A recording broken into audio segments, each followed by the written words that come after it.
Thomas and Frederick. With Thomas and Frederick. With Thomas and Frederick. Welcome to the State of the Franchise, where we talk about franchises of all shapes, sizes, and types. And as always, I am here with Tom Stadler. Tom, how you doing today?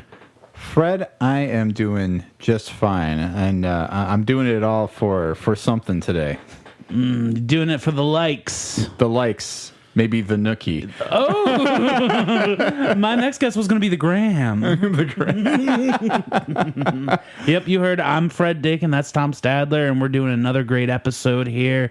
We're having someone back in the studio today. Last time he was here, we talked about some hardcore. Was it metal? Metalcore. Metalcore, I believe was the term. I had it backwards. Yeah. Core metal. But instead, today we're talking about something else. This is something that's been in the making for a while. You both came to my house like probably almost a year ago to watch movies around this subject. Oh, that's right. As preparation. I don't know if we took anything from that, but ladies and gentlemen, today we have Josh Randall with us. Josh, how you doing? Hello, I'm doing good, thanks. And thanks for having me back. Yeah, welcome back. We've been excited to continue our metal trilogy that we enshrined last time, and I know you've been on at least once in between that time, Josh. Jurassic Park. Yeah. Oh, yes. That was a good one. If you listen to that one, I have COVID in that one. Oh, that's right. And you can hear it. Yeah. You can hear it in my vocals. I feel like a lot of podcasters went through that, though, at least for a time, whereas, like, somebody caught COVID, and you can tell they're, like, a little out of breath, or they're a little, like that type of, oh, yeah, that was a good one right there. Heavy breathing into the microphone. Yeah, it's like me after a 5K. Like, Yeah. I'm like, or if I walk 10 steps now. I think I was enjoying a hot toddy, and I think I had Jurassic World on the background while we were recording, just because I needed it. Yeah. But yeah, this is an exciting episode today, talking about new metal. And we're excited to get into what the difference is between metalcore and new metal. But first, before we really dive in, we have a talkback segment, Fred, that's a little infrequent because we obviously always waiting for people to write in. And you can reach us at stateofthefranchisepodcast@gmail.com. Or obviously you can always leave a comment for us on Facebook, Instagram, Twitter. I had a message, though, from a fan, Fred. His name's Corey B. And yeah, he said to me, listen to the Muppets and Chips episodes today. Both excellent. Chips was really interesting. Lots of flavors he can reminisce on. The chips were not mentioned. And most intriguing flavor he had before is chicken and biscuits from Lay's. Have you ever had that flavor? I've eyed them. I've seen them. Because all those Lays, you see in them, you want them, you just don't know if you should pull the trigger. I know. And I feel like, especially since that episode, I've been like keeping an eye on like, okay, where's a really interesting flavor? But I think I got to go back to Moe's or something like that, or even to the that other depot that our guest Tyler was mentioning at that time, where they get like imported chips from like the UK. Because I don't know, it just feels like there's stuff out there that's still to be had that Lay's hasn't quite scratched the surface with yet. Yes, I heard. So, as typical, we come out with a great episode on chips. Other podcasts are going to follow up. The Doughboys did a special episode on chips in their Patreon. I know. Guys, figure out your own bit, okay? We're doing franchise food, okay? Figure out your own lane. Wow. But they tried the BLT and the Cubano chips, and they were raving about those. And those are both Lay's. That's all from that same kind of marketing thing as the chicken and biscuit. So I believe the chicken and biscuit are good because I'm hearing good things about the other kinds. Yeah, definitely need to try that, and the BLT, which does sound pretty good too. I mean, honestly, give me a flavor that's kind of unusual, and I'm going to get after it. I'll leave the chips with this. My flavor that I look for everywhere in chips now, my new favorite chip flavor is just pure jalapeno. I had those pineapple jalapeno Doritos, and those were excellent, but I had like the Zapp's Cajun jalapeno taters or whatever. Mind-blowing. Game-changing. Wow. I feel like I've never had anything other than just like a solid like jalapeno, or maybe it's like jalapeno cheddar. So that's pretty good. Josh, have you had any different flavored chips that you're a fan of? I'm a particular fan of the jalapeno cheddar Cheetos. Those are good. Wow. I don't know that those are very extreme, but I do like those a lot. Otherwise, pretty much any flavor Doritos comes out with, doesn't matter what flavor it is, it tastes really good for some reason. Like, I don't know why, but like I've had like cheeseburger taco Doritos or something like that. Oh, yeah. And they literally tasted like cheeseburgers and tacos and a Dorito all at the same time, and that's magic. That is. That kind of reminds me of when they did the, they have like the taco Doritos that are just regular, right? And I always confused it because they have the Mission Bell on the bag. And I'm like, I always think, I'm like, are these the Taco Bell Doritos? But I think they did actually have Taco Bell Doritos. That sounds like a thing. And I always say, if we're talking Doritos, I love the purple bag, the spicy Thai chili. Oh, heck yeah. Those are the best ones. So, Corey, we thank you for listening. And I feel you got like 5 new chip recommendations to check out, too. Yeah, so again, if you guys have any suggestions or any other feedback you'd like to provide on previous episodes, please feel free to write in. But that's those episodes. Now we're talking about some new metal. Sometimes stylized as new metal with the what is that double dot that you put over a U? Is it just like an accent? You guys know what I'm talking about? I know what you're talking about. It's like a colon that's like rotated 90 degrees. Yeah, and now I don't know what that actually is called. I'm going to look it up as we're talking about it. But yeah, I feel like it's some kind of like German accent mark or something. Because we are not saying NEW space metal. No. We are saying NUMETAL with that up top colon somewhere in there. It's true. It's called an Umlauts. It's a German, particular common in German. Ooh, so it's like the French version of the accent aughts or whatever it is.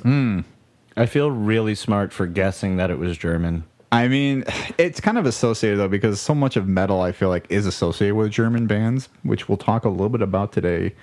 But foreshadowing Rammstein. Maybe so.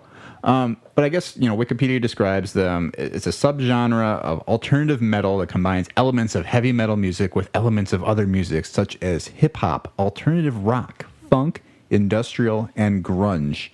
New metal bands have drawn elements and influences from a variety of musical styles, including multiple different genres of heavy metal that includes metalcore.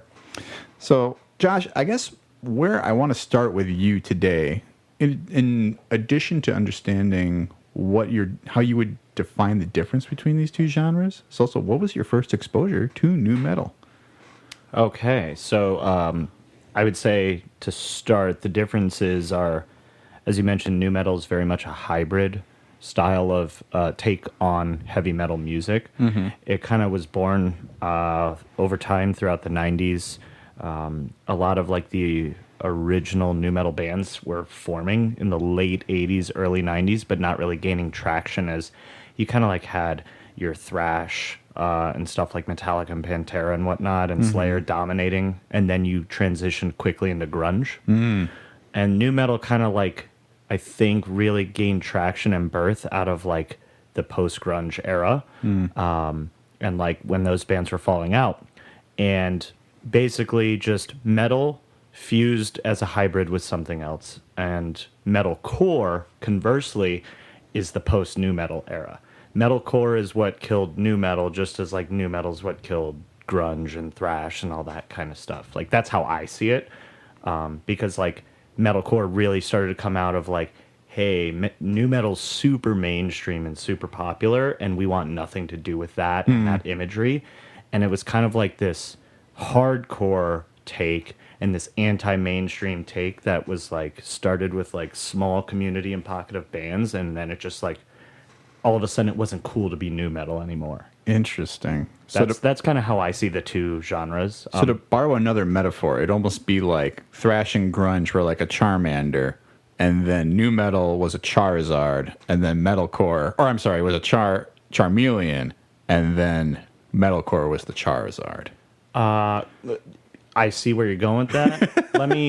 Let me offer you this. If like thrash and like, groove metal were like the Charmander, Charmeleon, Charizard, then new metal was Cyndaquil to Typhlosion.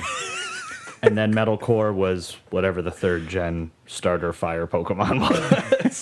Torchic? I don't know. I don't know either. Yeah, like, because that's how I see it, is like not so much as like it's an evolution. It's almost like the trend it changed.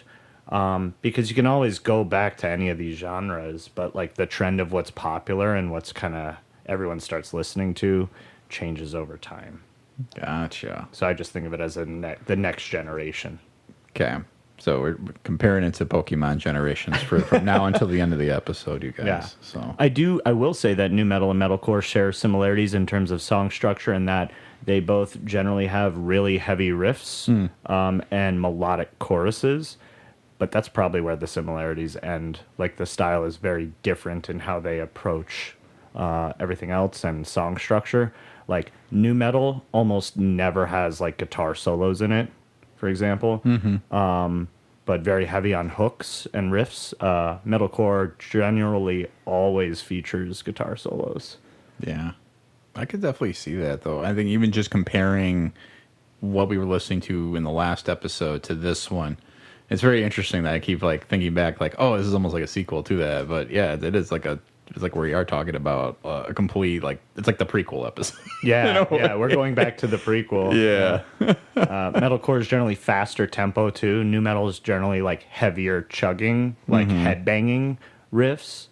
Metalcore is not so much headbanging; it's more just like moshing, I guess.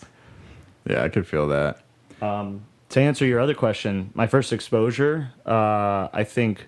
Did you want first exposure to each of the genres or Just new metal? We yeah. First exposure to new metal is easily like it's tough to say which one band in particular, but it'd have to be one of the three between like POD, Korn, Limp Bizkit, or four, Linkin Park.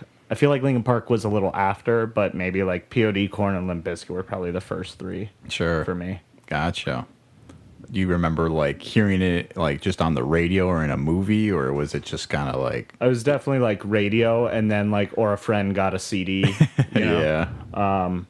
I remember the first time, like I heard Youth of the Nation on the radio, but then like I actually had like my cousin got the POD satellite CD, which that song was on, and like had it on his like portable Sony Walkman CD player. And like he's like, here, you gotta listen to this, gives me like the old school headphones with the little foam like and everything. Oh yeah, for sure. And I jammed out, and then I had to get that album. Limp Bizkit was all over like MTV and stuff though. Like I just remember seeing like Limp Bizkit music videos and stuff, probably even before POD. Realistically, like Nookie and Break stuff and those, like they were all like Fred Durst with the red baseball cap on backwards, like every time on MTV, Total Recall or whatever else. So it might have been Limp. Oh man, Limp Bizkit, that does track with the time. What about you, Fred? Do you remember where you first kind of got exposed to new metal? Very similar to Josh, just being a young man, I was in a small rural town, and I feel that's kind of like the breeding ground for Limp Bizkit listeners, are like small towns in America. And I remember just going to middle school mainly, sitting in the back of the bus. I was like, at that time, one of the older kids. The back seat was like the double seat versus like the triple long, and I just had that to myself. I felt like I was the bad kid, and I would just listen to is it Significant Other is the album before? That would be correct. Before Chocolate Starfish. Chocolate Starfish and Hot Dog Flavored Water. Yeah, yes. Yep. My mom never wanted to buy that CD for me for some reason. I don't know why. Yeah, and that was the other thing. I wasn't really allowed to listen to Limp Bizkit. I'm going to throw out a name because he's not new metal, but he's in this group Eminem. Like this was a vibe of the time, but this was also the anthem of our time. I feel like this is what we were listening to. So I remember I had a kid on the bus. Shout out to Eric Brower, who knows what he's doing now. But I actually remember giving him like birthday money or Christmas money, like $40 or so, to get me Significant Other and the chocolate starfish and the hot dog flavored water. I remember being very bummed because he got them for me, and it took like a month. Because, you know, he had to like wait till he went somewhere with his parents. He went to Walmart, and I ended up with the edited versions. Oh, man. Which is like, I could have maybe convinced my mom to buy me the edited versions. Mm-hmm. But I just, a lot of times on the bus, listening to Limp Bizkit and Korn, and eventually, by the time it got to us getting a computer where you could burn music, I just had another friend come over who had the big old CD book, and he was allowed to listen to every one, and he had Korn albums, Limp Bizkit albums, and just like taking one out, putting it in the computer, putting it on there, you know, just one after another until I just had, you know, I amassed this music collection. And I think that stayed with me probably until about 7th or 8th grade, until I found like Blink-182, and then like everything shifted from being this like angry little like kid running around like rural taunting town to like, you know what, maybe I need to buy a skateboard and put on some armbands. You mentioned a really interesting thing about like your parents weren't allowing you to get a Limp Bizkit CD, like you weren't allowed to listen to it. That's how it was for me with Korn. I was not allowed to listen to Korn, and like I couldn't get a CD or a cassette or anything. So like it's interesting because that makes me realize that there are bands. Slipknot was another one. I wasn't allowed to get a CD from Slipknot or anything, and I don't think my parents really knew what these bands were about. They just kind of the imagery that was like marketed. They were like, nope, not for my child. So I had this awareness of new metal bands before I was really like into all of them. Like I kind of went back and got into Korn and Slipknot like when I got older. Sure. I feel like we all probably grew up with parents that were a mix of that, the stereotype of like, I don't know what that is, but that's new and I don't like it, to new age thinking. I think, at least for me, my parents were on the teetering edge, like still kind of a little bit old school, but still like more accepting than their parents, you know? Yeah. No, and I think that's honestly was the same exposure I had. And I think that's how I even became aware of new metal, is because it probably was around 1999, 2000. When I was just entering middle school, and like the big bands, and I was just like looking this up just to double check the timing on it. But it was like Limp Bizkit like came on the scene with, you know, like Nookie, like I kind of quoted at the beginning, like Kid Rock with Ba What a Ba. It was just like. And I remember being like, oh, I want these CDs so bad. And my mom was like, not a conversation. I've heard those songs. You're not having them. Like, and so it sort of felt like I had to like go seek out people who would be able to have those albums, listen at their house. Yeah, we had to go to the kids' houses whose parents were allowed to listen to it. Yeah. And you didn't want us at those houses. You should have just given us the music. Because they were always I don't like you hanging out with that guy, that Teddy or that Jerry. You know, it's like, because they always had, you know, just like, oh yeah, my mom will let me watch anything, buy anything, all that, right? But you hit on something too that I think, you know, we call out, is it was kind of like that moment where your hormones start to kick in, right? As like a preteen almost, and it's like you have like these emotions where it's like almost like anger, and it's like, or you have just like these really heightened feelings, and it feels like a lot of new metal really kind of resonates with that whole feeling of like my body is doing things that I don't know what the hell is going on. It's the music for angry little shits. And like when I was in 6th grade, I was an angry little shit. Yeah. Yeah. I think you're right on with that. And the imagery of all the new metal bands, like how they presented themselves, was not like traditional rock and roll stars. Mm-hmm. So whether you go back to grunge and you're like, you know, Eddie Vedder, Chris Cornell, Scott Weiland, any of those big names, right? Or you go back into like, you know, like thrash and glam metal, and you've got like Metallica, and you've got Eddie Van Halen, and you've got AC/DC and all that. Like they're all the way back into like Stevie Ray Vaughan, all the way going back to the Beatles. Like it's rock and roll, and new metal is not, quote, rock and roll. No. Like from an imagery standpoint and an artistic standpoint, that's probably like, it was just like so different. I mean, yeah, you think you only have to look at, like you said, the bands or like their album covers too, and really get an idea of like what new metal was about. It was kind of dark. It was kind of weird. It was like heavily tatted. Like guys are dressing kind of like culturally appropriating some things that were maybe shouldn't. Okay, we gotta say something about new metal. White people got away with a lot of shit during new metal. Yeah, like Jesus, like dreads and cornrows and. Well, yeah, and that's part of the thing with like new metal is like because it's a hybrid. The concept is that it's heavy metal that's hybrid, like combined with other genres. You had so many different takes on it. Yeah, you had like the crazy costume, and you had like the more like Kiss rock and roll style where they're gonna do face paint and costumes and craziness. And you had that with like bands like Mudvayne and whatnot, and then you take that to a step further and you go to like Slipknot and Mushroomhead, and they're wearing like horror movie masks and things like that. And then you've got like the Dreads and like Korn and POD, and then you've got red baseball caps with Fred Durst. Yeah, and like it's all over the place because it's like heavy metal plus something, and that something is a variable ingredient every time. Yeah, exactly. And it's definitely, I mean, I think that almost kind of added to it feeling a little more like dangerous, Definitely. right? And why parents were so put off, because it's like, well, these guys look like people I would never want my children to hang out with, no matter what they're dressed as, right? Especially you talk about like a band like Slipknot, like those are the guys that look like they hang out at like all the haunted houses in October. I know, and now when I look at it, I'm like, look at these goofballs dressing like it's October. You know, like it's. But back then, you're right. It was intoxicating. This like, oh, these guys like might actually be like scary, you know, or like evil even. Yeah. And I think what's interesting, and I really want to dive into this with you, Josh, since you just recently attended a concert, because I was like, what? I recently attended two concerts. Yeah, that are very new metal heavy.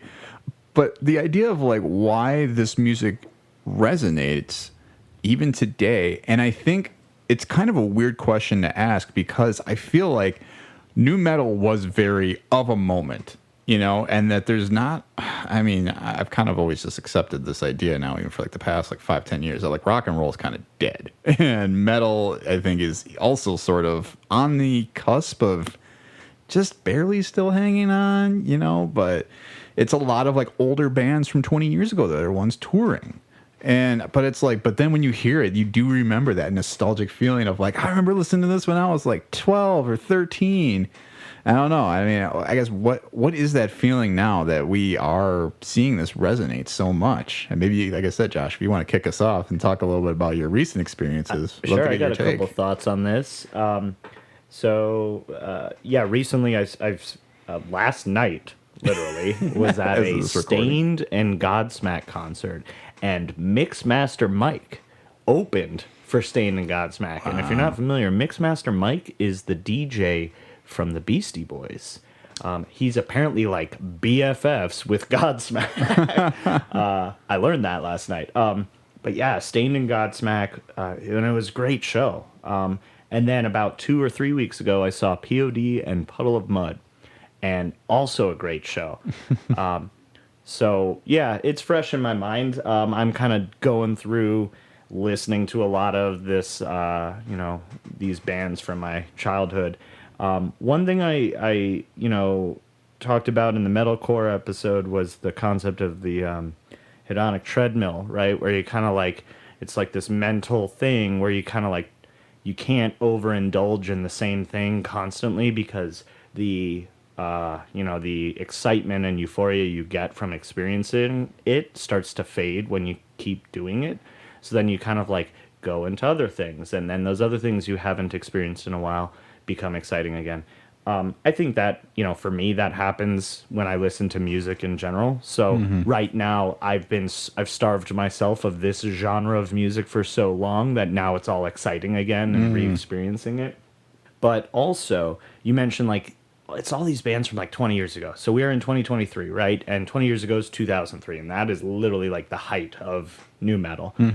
And typically, history has shown us in pop culture that it takes about 20 years for like the nostalgia kick of things to hit its peak. And you'll see this with like movies coming out with like sequels 20 years later. you know, like be it Star Wars or like Blade Runner or whatever.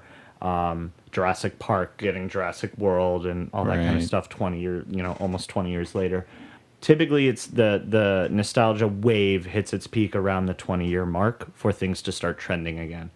On another note, I've kind of been like thinking about what you said too, as far as like rock's kind of dead currently, but I feel like that almost also spans into like a lot of like rap and hip hop too. Like the styles have changed dramatically in the last 5 to 10 years or so, as far as like what's popular and what's trending.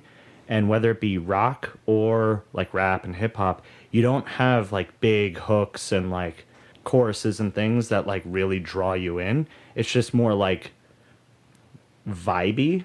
And you know, there's a YouTuber named Finn McKenty who goes by the Punk Rock MBA, who kind of just like does like video essays on all things music. And he was talking about this and how like he's sensing like there's just this transition in music and what's popular now to vibe oriented music. And it's more like background music rather than like something that you're actively listening and engaging with. Yeah. And that might, you know, be something that speaks to what you were kind of sensing. Whereas like nu metal is the opposite of like background vibe. It's very in your face and it's very like engaging. You know, it hooks you in. The choruses are like very memorable and things like that. And then, you know, like it's kind of like a primary focused activity versus like, I'm just going to put this Limp Bizkit song on in the background. Like, no. When you listen to My Way or Nookie or Break Stuff, you're like singing along with it. You know? You've just gotten back from the bar and you're cracking open another beer. You're cranking your speakers, pissing off your neighbors. That's how you're listening to it. Yeah.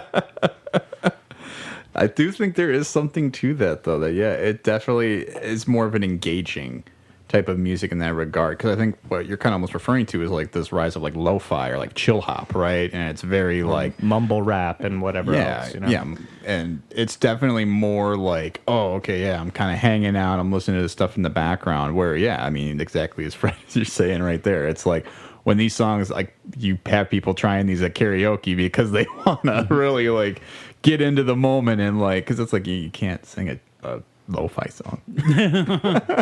Yeah, that's funny. I just, whenever I look up music now, like, and I want a playlist, sometimes I'll just kind of like type in the vibe versus what I want to listen to. Right? Like fireside classical, like, you know, like dinner music. Well, I mean, I think that's what's funny about something like Spotify now, right? Is like you go through the playlist and there is something for like mood, there's something for genre, and then they have like, you want 1970s road trip songs that don't bang too hard? Okay. Like, and it's like literally that's the name of the playlist. It's like, okay, or you could just call it 1970s.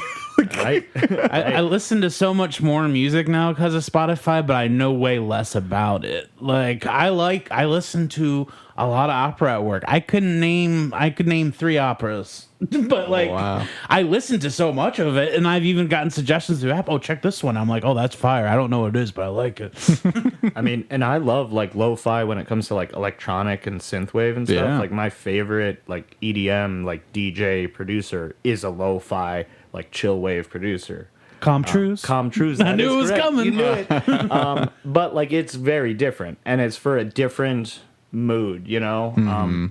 But like also one thing that, you know, Finn McKenty had mentioned was like there's like, and we are the 3 of us in, you know, on this podcast may not have a lot of experience with this, but like TikTok is huge with Gen Z and upcoming Gen Alpha and whatnot, and like almost all TikToks have background music, but it's like random samples of music, and it's like background music to something else. Yeah. So it's like perhaps there is a larger influence from like that social media and that platform on what's popular music for those generations that then is influencing the, you know, popular rock, the popular metal, the popular, you know, rap and hip hop and EDM and stuff that's going on nowadays. Like, and that could be a thing.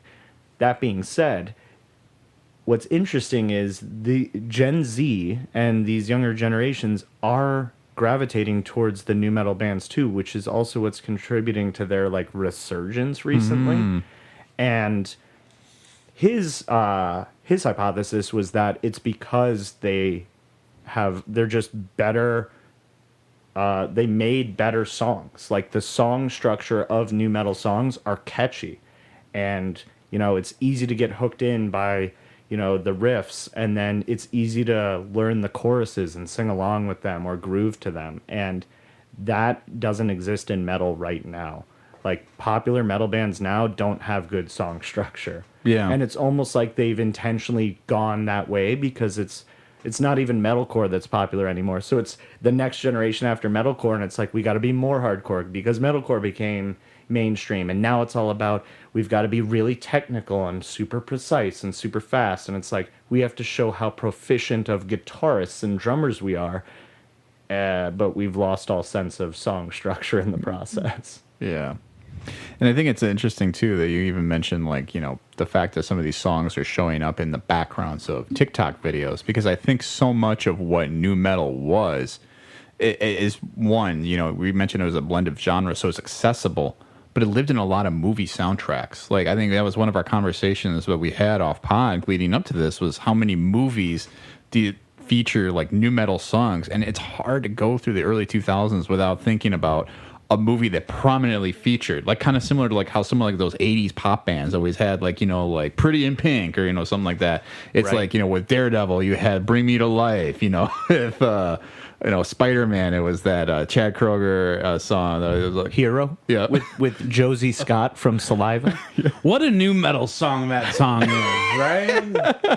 I don't know. I don't like Nickelback being in the conversation. I would posit that Nickelback is butt rock, and that's a whole separate conversation of what is butt rock. Well, we should talk a little bit about Butt rock. butt rock. I mean, honestly, we probably should. Is that the third? Is that the third in the trilogy? Just butt rock? I don't know. What type of metal? My vision was always hair metal, but we can talk about it. I think we have to go back to hair and glam metal for sure. Yeah, for the third episode. Yeah, but talking about nu metal, just to give some brief history and talking about how it even generated butt rock. I just can't even say it with a straight face. How about you Google what is butt rock right now? It's nu metal, but terrible. With a little bit of a twang to it, I feel, right? Prominent bands such as Creed and Nickelback and Hinder. Oh my god, and all those bands. Tantric? I don't know. So when you Google what is butt rock, the first answer that came up on my phone, butt rock is a subgenre of rock and roll and hard rock music that is lyrically devoid of artistic merit and oftentimes reduced in melodic complexity. Butt rock peaked in 2005 when the super chieftains of butt rock, Nickelback, released the song Photograph off their 5th studio album. God, no lies detected with that one. Yeah, even like people who are a Nickelback read that and they're like, yeah, this was right. And then, fun fact, why is butt rock called butt rock? Spelled Buttrock, mind you. Mm-hmm. An anecdote recounted in the Houston Press says listeners initially coined the term butt rock after a radio station advertised its programming as being, quote, rock, nothing but rock. And then you get Photograph and you're like, this isn't rock, this is butt rock. Damn. I thought it was simpler than that. I just thought it was because it sounded like shit. That's what I thought.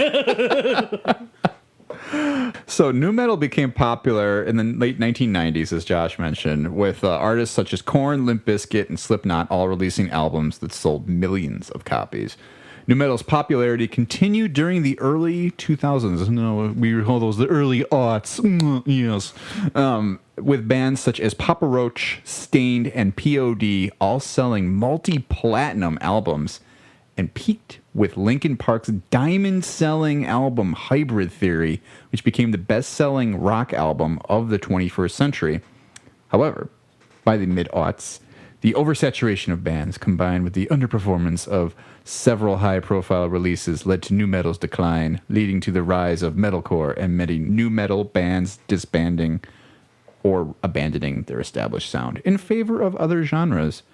which is an interesting thing I think we could talk about too, because I think about like how Disturbed kind of resurfaced years ago, but they were just kind of doing covers of like other popular songs, like Land of Confusion and was Sounds of Silence. That's the one, yeah. They're like, let's do our Simon and Garfunkel fix, guys. Yeah, for me, like Disturbed kind of really like lost its form. You know, I want to say it was like when I was like just in college, so like we're talking like 2008, which is after like nu metal's kind of fallen off. I feel like their last good album was Indestructible. And like everything after that just kind of sounded very bland and uninspired. And I don't think it was me evolving my tastes. I just think like creative energy fell off and you know, whatever. I mean, they still play great concerts. I saw them at Summerfest last year. They were fantastic. But Sure. like they're not playing a ton of stuff off of the like those albums from like 2008 to 2020. So that's interesting. But there are other bands that come from nu metal, like from the heyday, who have still stood the test of time, are still releasing albums now, some better than ever before, or some others that like they didn't evolve the sound and it still sounds like it came out of 2002, and you know it's still good. Yeah, which I mean, yeah, obviously they're staying close to their stripes, maybe not selling as much music because Sure. they aren't keeping up with some of the trends, but they're also kind of like they're metal or nu metal through and through, right? Like, which I mean is something to be, I guess, applauded. Yeah, I mean, I think that's what's impressive for me, like going to see some of these bands in concert now and being like, do they still got it? And in some cases they sound, you know, some of them sound a little washed, but in other cases it's like impressive. It's surprising how good they still sound. Yeah, it is interesting just to think about that they are not that old. I mean, we say, 20 years ago now, and that's a long time when you think of it in context, but like, it's not like we're talking about the Beatles who were playing in the 60s, right? And it's like, and trying to parade now, I mean, Paul McCartney's in his 80s, like it's going to be 90 soon. And it's like, yeah, these guys are probably realistically only in their 40s, 50s, which probably... Yeah, so like I think last night Godsmack, the front man Sully Came out with a walker. no, he actually looks like he's in amazing shape. Like I couldn't believe like health and like physical fitness and everything. Like he looked great. I think he said he was like 51 or something like that. Or maybe that was the front man of Stained who was saying he was like 51. But like that just got me thinking because I was like looking at all of the performers in Stained and Godsmack last night and realizing like, yeah, these guys have gotten older and they're like, some of them like they like look like your dad or your, like playing like guitar up on stage, but they're still playing the nu metal, like, like songs and riffs that they were playing at 25, 30 years old. And I'm like, it was a very surreal moment being like, oh, they're like older and they don't look like they should be playing this kind of music, but they totally are. And they're playing it really well. Yeah. Which is, I guess, it's something that always impresses me, too, is when you do look at people who can still play, because you can tell they've been doing it, and you can tell that people who are out for the money, who, like, probably picked up their guitars, like, previously, like, a month before the tour, and they're like, all right, well, let's just go do this, right? And they're, like, just cashing in on their days, which, it's good. It's not nu metal, but I will always try to check out Real Big Fish when they come, because they put on just as good as the shows they did in the 90s. And they do look older, but they like still come out with their like, ska vibes and just like rock it out. Yeah. Oh man, which as a concert I would love to see. Oh yeah, I recommend even if you like one Real Big Fish song, go see a Real Big Fish concert, because just any ska concert where they've been doing it for 20 plus years and there's people playing horn instruments and they know what they're doing, they know how to project those horns. It's like a full orchestra performance versus just guitars and stuff. Yeah, man, I love ska. Yeah. But I've also been to ska concerts where some guys like blowing a trombone like right at the audience and you're like, ah! It's like, hold on, dude, give me a second. We should talk a little bit about some of the bands, though. I have a list of the top 25 bands. This is according to musicgrotto.com.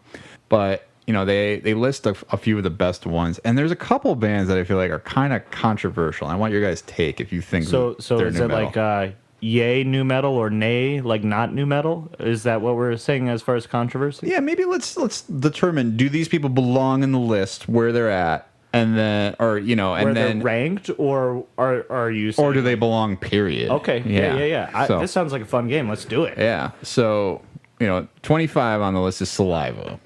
Just Just on title alone. They had like one good hit. Click, click, boom. Like that was the only good. I bet I could come up with 25 like other. Yeah, no. I'm gonna go nay. Now you're going nay that it's not good or nay that it's not new metal. I'm confused. I would argue Saliva's closer to butt rock than new metal, but I would agree. also say nay like shouldn't be in the top 25. Okay.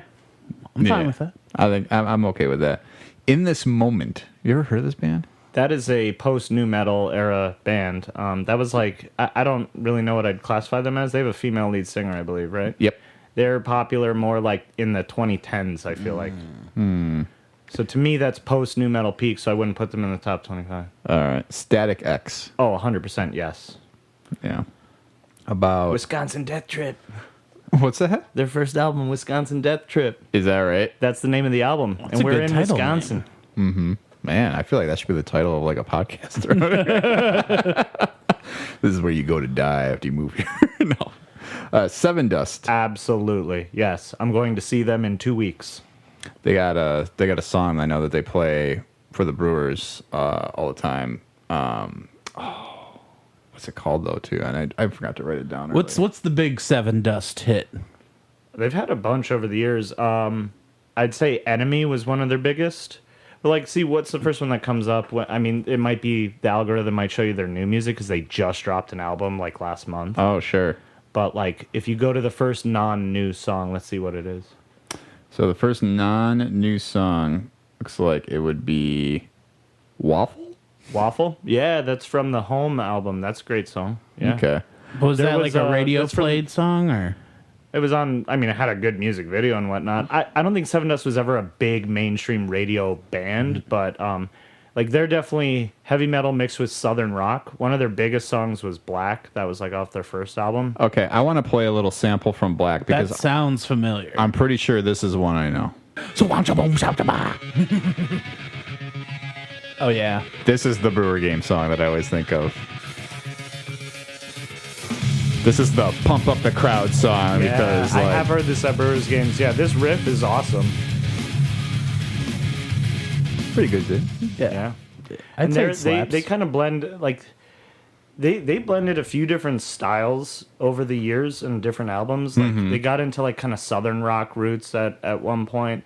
But they've kind of, like, they're a band that they're very consistent. Like, they're one of those bands where every album you're like, yep, this is Seven Dust, but each album has a very unique sound and vibe to it. Yeah. Which I think is good that you want a band that doesn't always sound the same. Because I think one of the things that came like the what am I trying to say? The Like what I was saying with Disturbed. the where it's payment like, came or whatever, or it's like with Limp Bizkit, yeah, it was just like after like the third album, I was like, okay, these guys are just doing the same thing. It's the same thing, and it's Over. uninspired because, like, the creativity's gone. Yeah, and when they popped, that was their reinvention because they were more stricter, like more undergroundy rock. I thought like a $3 bill or whatever is more of like a standard rock CD. Yep. And I think they changed their style and got famous, and then there wasn't. They did try to change it again, but they did the Disturbed thing. They covered a classic rock song, Yeah. and everyone was like, "Why?" Yeah. And you know what? They ruined that because I was like, okay, you're doing like a version of this song. You sound fine singing. You're not blowing me out of the water. But you're not going to do something new with the end of that song, which is like why you cover that song, I feel, is like you do the slow song and then it kicks in really hard. I wanted to hear the Fred Durst version of that. Whatever. I don't know. I forget the words of that song. You don't want to hear Fred Durst try to recreate the original version. You want to hear Fred Durst do the Fred Durst version. Right. Yeah. Really put some stank on it. It's really like to say. And then cut out the part, like, that's like doing a cover of Freebird and cutting out the part where it kicks in. Just him just like freestyle. Yeah, I know it would have been bad, but I wanted him to try. Yeah. Oh man. But yeah, Seven Dust is one of those bands where I was saying, like, they've stood the test of time, and they're still releasing albums on a regular cadence, and every album is still good. Nice. I like it. This next one, I don't think Josh is going to have much to say about. POD. Oh my God. My concern with POD is that they're not high enough on the list. They're only at 21. They should be like top 5. Payable on Death is what POD stands for. Yeah, and they're technically a Christian band. Christian new metal band formed in 1992. And you can feel it with some of their lyrics, but it's not clawing. Yeah, no, it's not like oh, God is good or whatever. Like, No, it's definitely not like that. Like they're very more like metaphorical lyrics. Like, so at the POD concert I was at like 2-3 weeks ago, I almost felt silly for not realizing this sooner in my life about the song Satellite, which was off their, multi-platinum album called Satellite. It was the last song of their set. Leading up to it, they were like, talked about some of their fallen, lost artists of the era, and they called out Chester Bennington, that he was a close friend of the band. They had been on tour with Linkin Park many times, and they dedicated the song to him. And it was Satellite. And all the time I grew up as a kid, I thought it was literally about satellites in orbit around Earth. And I was like, this is so stupid. I don't get it. It's a metaphor for angels in heaven. And it makes so much sense, like when you listen to the lyrics and like think about it. And it was, once I kind of had that realization, it was just like so much more beautiful to me how the song was written and that they dedicated it to him. Yeah. Well, no, that is good though. Yeah, it's definitely a very quintessential. I feel like when you think of new metal, you definitely think of POD. Is one of them. Absolutely. Click, click, a boom. Oh no, that's Saliva. Damn it. They have boom. Here Boom, comes, here comes the boom. Yeah. Here come the boom. Ready or not? Let's play. Here come the boys from the south. And the one thing with POD, they had this song "Youth of the Nation," which was like the biggest song that probably ever blew up, right? But from them. But like had such meaning back then, Oh, yeah. still has insane meaning now because the subject matter has not gone away. Right. And it's almost like made that song like have such a stronger like meaning and impact, just given all of the school shootings and things that have happened over the last 20-25 years. For sure. Here is Boom by POD. Not to be confused with Saliva's Click Click Boom.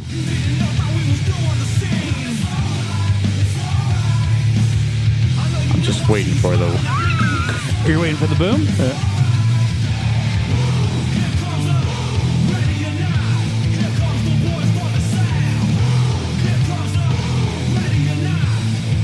How you like me now?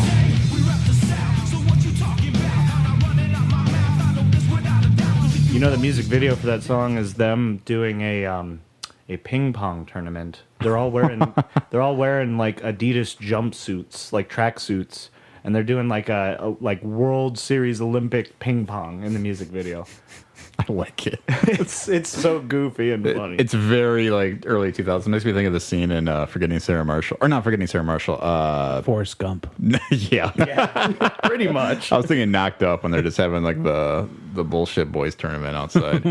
I don't know why I went to Forgetting, because of Jason Segel. Right. The next band is Crazy Town, which Oh, dude, they had like that one song, "Come my lady, come my lady, you're my butterfly, sugar baby." That's Yeah. Crazy Town, right? Yeah, that is Butterfly. That's a one-hit wonder band. They don't belong on any top 25 list.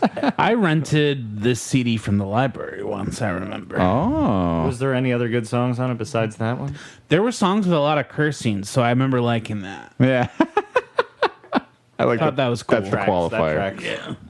Next one is Trapped. Oh, so Trapped, in their heyday, were a definite top new metal band. How that band has fallen because the front man is like a crazy person. Really? Who has no hesitation to share his crazy thoughts and spew them out everywhere he goes. He's headstrong?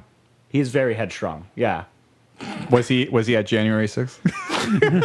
He probably was. Yeah. No, seriously, probably was. So that band now, like my buddy Marcus that I saw staying in Godsmack with last night was just telling me, he's like, I saw Trapped like a year ago, at a restaurant in Chicago, and there were like 20 people there, and they couldn't even sell out the restaurant, and the dude was still running his mouth. Wow. And I'm like, and somebody else told me, he's like, I saw Trapped at X-Ray Arcade, which is not like, it's not Summerfest or the Pabst Theater, and it's like a small venue, towny not even in venue. Milwaukee. Yeah, towny venue in like Cudahy or something. That's right? Like nuts. And so How the Mighty Have Fallen, but at the time, they were huge. It was in every trailer, I feel. Yeah. Headstrong was. Yeah, right. It was. Hot take, Still Frame is their best song, even though Headstrong is the most popular.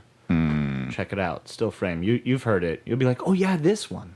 Yeah. Well, in the sake of continuing on, Yeah, we don't have to spend we'll any more let time everyone on find Trapped. some of that. Yeah. Mudvayne is the next one up. I think they were influential and popular enough through multiple albums, and they're very new metal in terms of like, they're kind of like similar to Slipknot and Mushroomhead and those other kinds of bands that had that like dark, gothic kind of like appearance. Yeah. And they had a lot of, they had a few hit songs across a couple albums. So yeah, I think they deserve a spot on the list. I feel like I remember Mudvayne having a song in the movie. Fred, you can help me out here. It's a horror movie from the mid 2000s. They're on a ship. It might just be called Ghost Ship? Yeah. Ghost Ship. Oh, yeah, because I don't know if that song was in there, but it could have been, because I was like, isn't that a period piece? No, the opening of that movie is an awesome, like, period piece. You should watch the first 5 minutes of Ghost Ship. You don't have to finish it.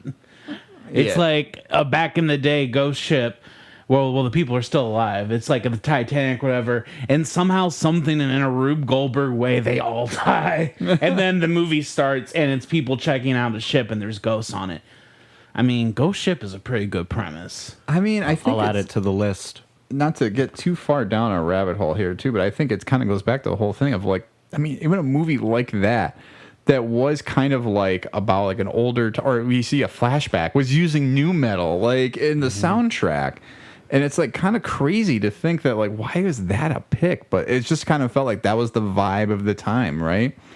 And I know like, we'll get to it even a little bit later too, but I feel like WWE was somewhere in new metal like lived on even past its like expiration date, because For sure. the guys in there love to use the music, especially Undertaker, right? He used Yeah. his Kid Rock, his Limp Bizkit, and I think The Edge had Alter Bridge, Metalingus as his opening theme song. you might- Metalingus. That's the name of the song. Okay. Band is Alter Bridge.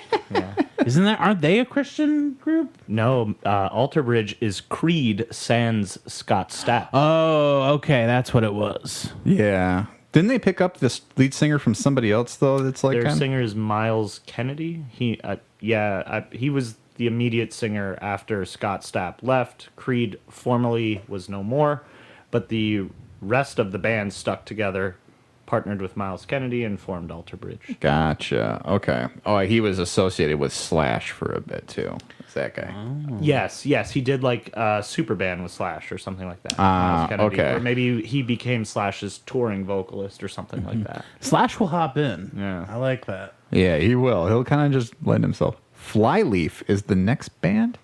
Flyleaf, we were talking about new metal going into this and like curating a playlist to kind of like jam out to for the last couple weeks, I put Flyleaf on there, but I was like questioning if it technically was new metal or not, because it was definitely on like the kind of like the end wave of new metal. Sure. But I mean, I thought that they were pretty transformative just with their first album. Like everyone considered Evanescence the quintessential female vocalist new metal band, and Evanescence and like I feel like only had like one good song. Oh, don't say that to a lot of people. Hot take. Flyleaf, much better songs. Because I think My Immortal is gonna Yes. get some, Okay. Which some love. at a talent Two- show in my two middle school, a good teacher songs. played.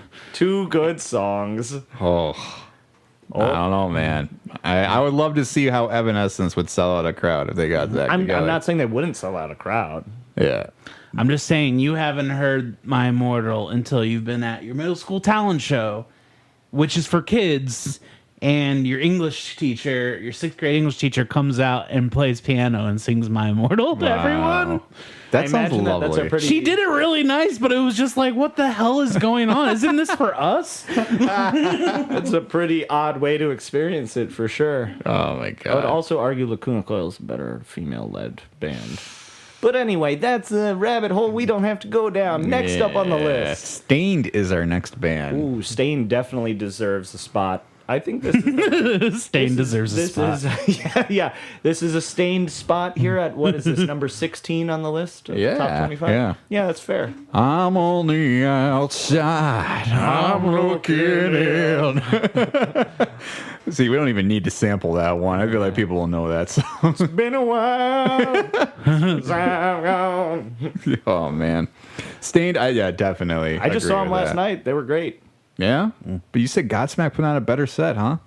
I love Stain's discography. Like multiple albums, like cover to cover albums are great, and I know so many more songs of them than Godsmack. But Godsmack puts on a way better live show. Godsmack puts on one of the best live concert shows I've probably ever Wow. seen. I've seen them twice in my life. I saw them open for Metallica when I was like 14, and they crushed it. And I saw them again last night, and like I was like went in low expectations, thinking like, I don't know, it's Godsmack. Like I kind of like they fell off for me, whatever. Sure. Blew me away how good they are at putting on a live show. Like, and the lead singer Sully is extremely talented. He plays guitar, he sings, he plays drums, he plays piano, and he does it all like throughout the course of the show. Since we're talking about Godsmack, they are at 10 on the list, and I think that's pretty good for them because I feel like they are definitely one of the. Yeah, I mean, they brought a huge crowd, too. Like, the crowd doubled between Stained and Godsmack, like, at the AmFam Amphitheater. Yeah, and I was kind of telling you guys about earlier today. I think that also was something that also reminded me of like soundtracks for a show because the main theme of MTV's Fear, which is a show I don't know that many people remember, but I was kind of saying that's kind of my villain origin story when it came to horror. Because I remember watching this show, and it's just about like kids would come in and do dares. They were like teenagers, and they would go to like actual like haunted sites. But I just remember they had dropped voodoo in the opening credits, and it's just this creepy montage. It just sucks you in. You're like, oh god, and you get it like gives you like the like goosebumps on your back as you're like about to watch this thing. And it was definitely like that. And speaking of goosebumps, I feel like that was the transition from liking like kids like horror to like, oh god, okay, this is like some spooky shit. They played voodoo last night. People had the lighters out and everything. Yeah, Nice. Godsmack was so big. I feel like for a time. I mean, they're in the game Prince of Persia, Warrior Within. I remember that. They're in the soundtrack for The Scorpion King. Yep. A movie I've never seen, but a soundtrack I owned. Because that's how you could get some of these new metal artists if your mom wasn't going to maybe buy you the Slipknot CD. She's not going to look at the track list of the Scorpion King. And like, I think it had some pretty hard stuff on there. Yeah. But I think I Stand Alone was the big track for that. That was off. Yeah, I Stand Alone was like, that was what they closed with last night. That was their closing song. Sure. So I guess their biggest hit. That's their closing time. To reference Semisonic. I had the first 3 Godsmack albums, and I like know a handful of songs off those 3 albums. I'd say each album was good for like maybe 3 great tracks and then a bunch of filler. But they've had like 6 albums since those first 3, and they just released one this year. And I was like, I don't know any of this discography, but it didn't matter because it all sounded like Godsmack. Even when I didn't know the songs, I was like, yeah, this checks out. This tracks. Yeah, we'll play a little of I Stand Alone because I think people will recognize it instantly.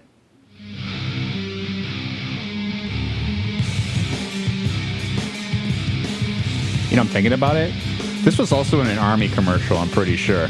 I believe it. Like the few, the proud, the Marines. That would be a Marines commercial, not an Army commercial.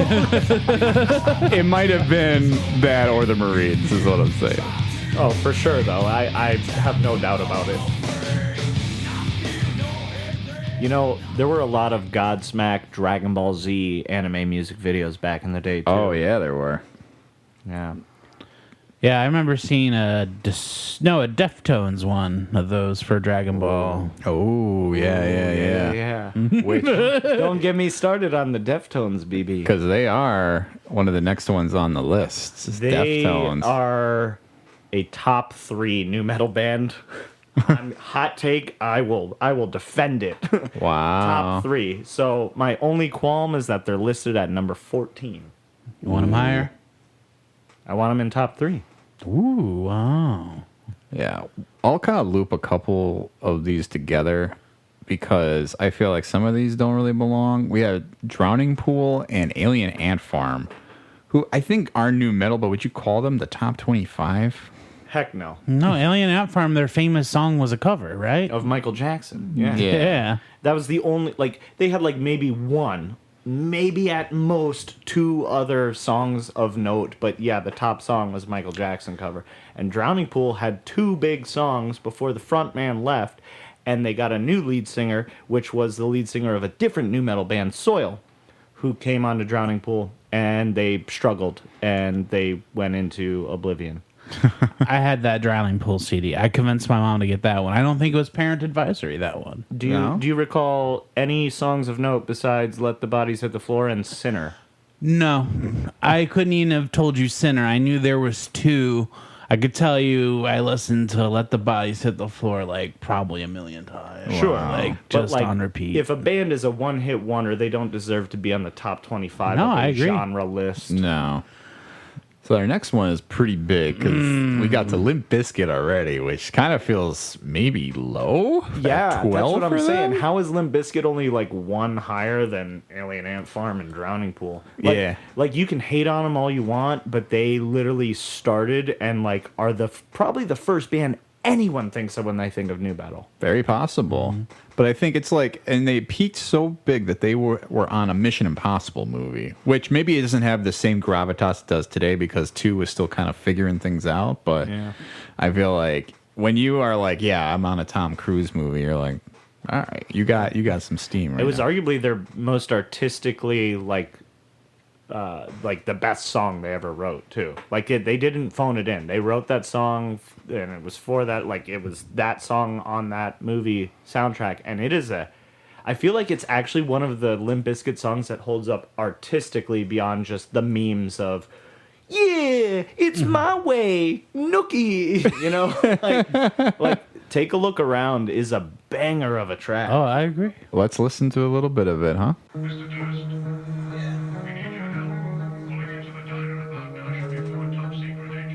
Oh, and as you can hear the music video dialogue in the background.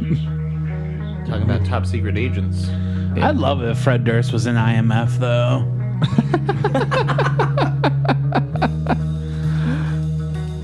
And if he shows up in Dead Reckoning Part 2, that'd be pretty wild. cool. He might be a Russian spy now.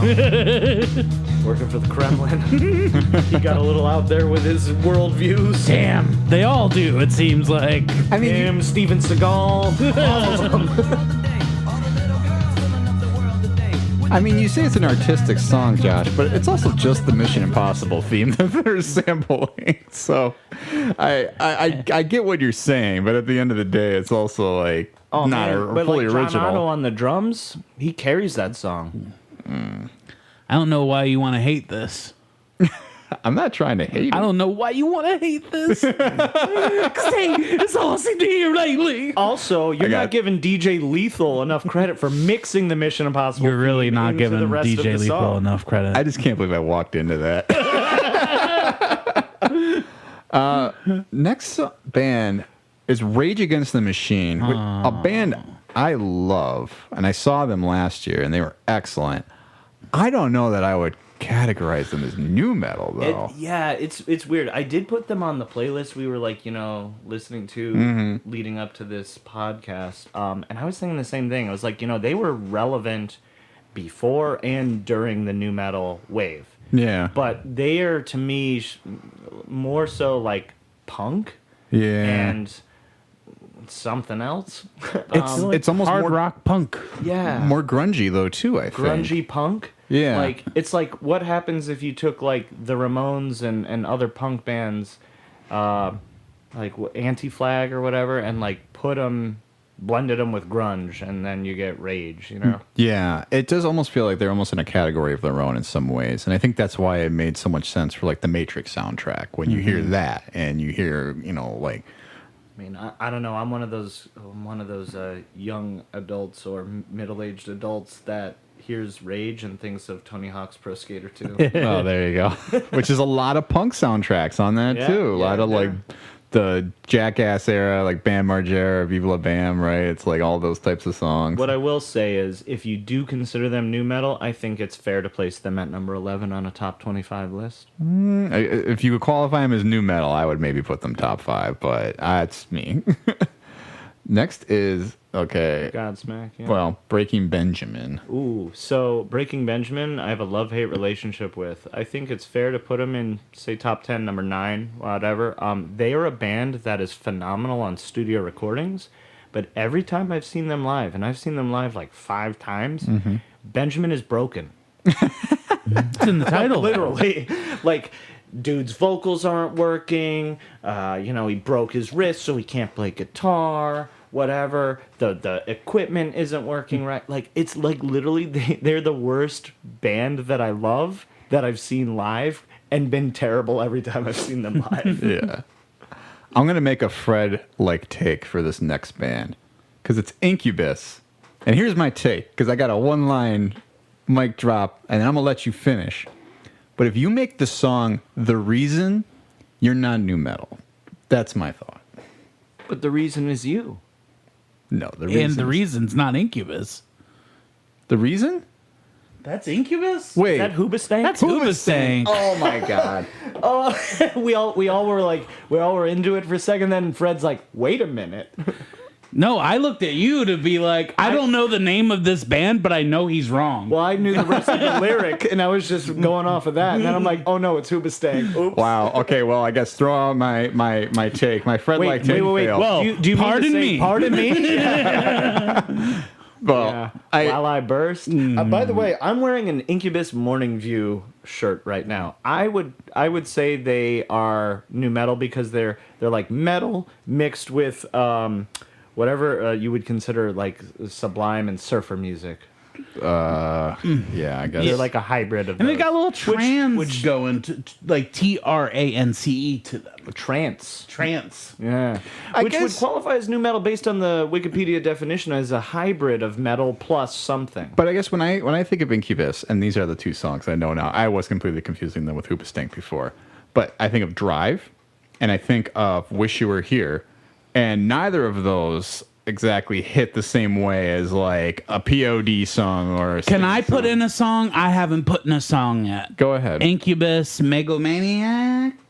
I think it's called that. I think that's I know that's the You're vibe correct. of this. Yep. Play some of that. I would also argue Incubus was on the Little Nicky soundtrack, which is a very new metal heavy soundtrack, and thus qualifies as a new metal band. Another soundtrack that I owned. And Well, let's take a listen, and we'll determine.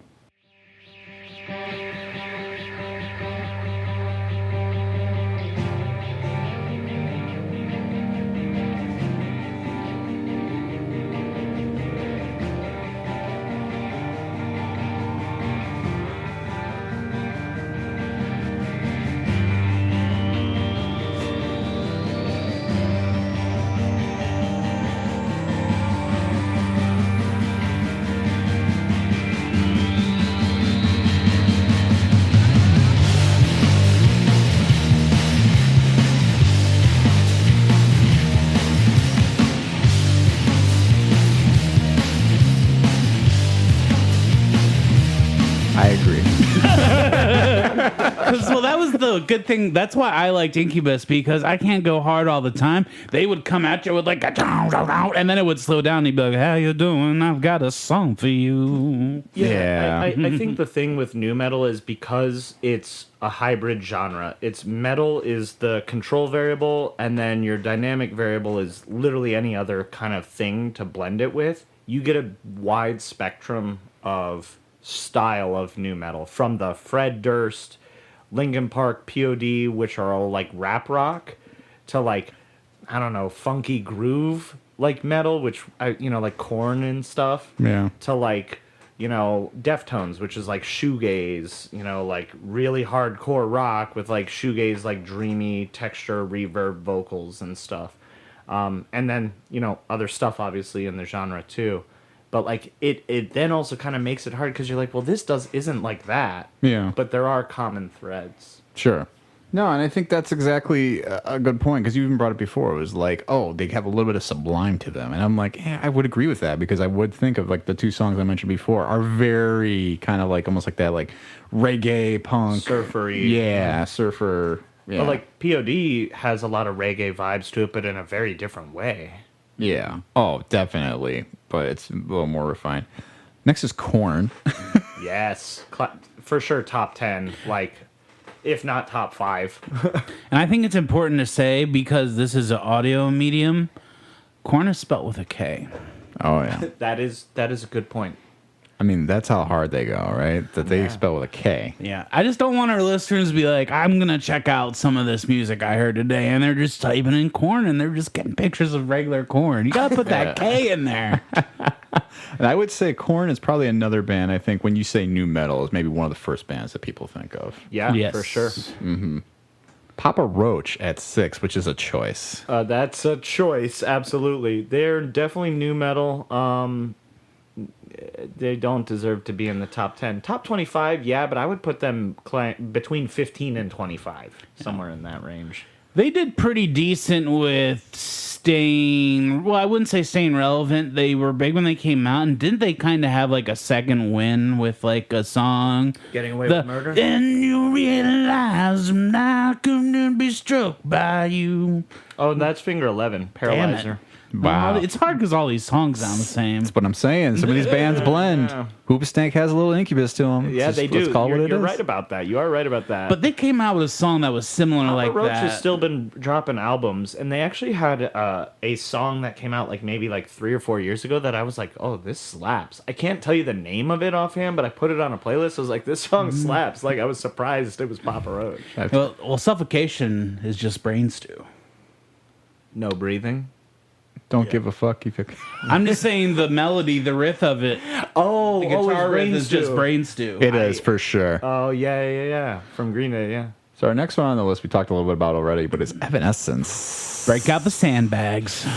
Josh is going to go to throw fisticuffs over that. Yeah, I mean, I already said it. I think Flyleaf's better than Evanescence, and I think Lacuna Coil's better than Flyleaf, but I'll leave it at that. Yeah, but a lot of people know Evanescence, and a lot of people like them. That's fair. That's Still a fair. popular choice. They will sell more tickets. I'll give them that. Yeah, if they were gonna do like a boyhood style movie of my life, and they cut to me in 8th grade, they would probably use that song as a needle drop. I'm just saying that song felt like it was everywhere, like Bring in Me to 8th and Life? 9th grade. Yes. Mhm. Yeah, which, I mean, I remember watching Daredevil and that song kicking in, and I'm like, oh, yeah. And I'm talking the Daredevil with Ben Affleck, Jennifer Gardner. The superior one. Oh, I'm just kidding. That's a hot take. That's the Wow. hottest take. I watched, so I'm going to kind of tee this up because I'm going to actually pay this off later, but I watched this on a plane when I was going out to LA for a connection to Australia, and I watched the Daredevil movie, and I remember the soundtrack being really good in it, but my goodness, was that movie not good. I was like, this is a terrible start to it. But there's a lot of nu metal songs that came out around the time I went on that trip. So that's all I'll say for now. Next up is Disturbed, which we talked about a bit. Yep. And I 4 feel- feels good. I feel like, yeah, they deserve top 10 for sure. 4 feels, I don't know. If you had asked me in 2005 to 2010, they would have been like top 5 for me. Sure. But I think I really soured on them when like they kept releasing albums that just sounded really derivative of themselves. Sure. And it was just so uninspiring that I was just like, okay, if they're coming to concert at Summerfest or whatever, I'm going to go see them for sure. I know it's going to be a good show, and they're going to play some of those hits. But, like, I felt like they were just like really milking it for a while. Sure. But that Richard Cheese cover, though. Yes. Get up, come on, get down with the sickness. Or did you have that moment, Josh, where you heard the non-radio version of Get Down with the Sickness, and in the end you're like, what the hell is going on? Yes, Fred. Oh my goodness. I'm glad you brought that Do you up. know about this, Tom? What's that? The non-radio edit of the song Down with the Sickness?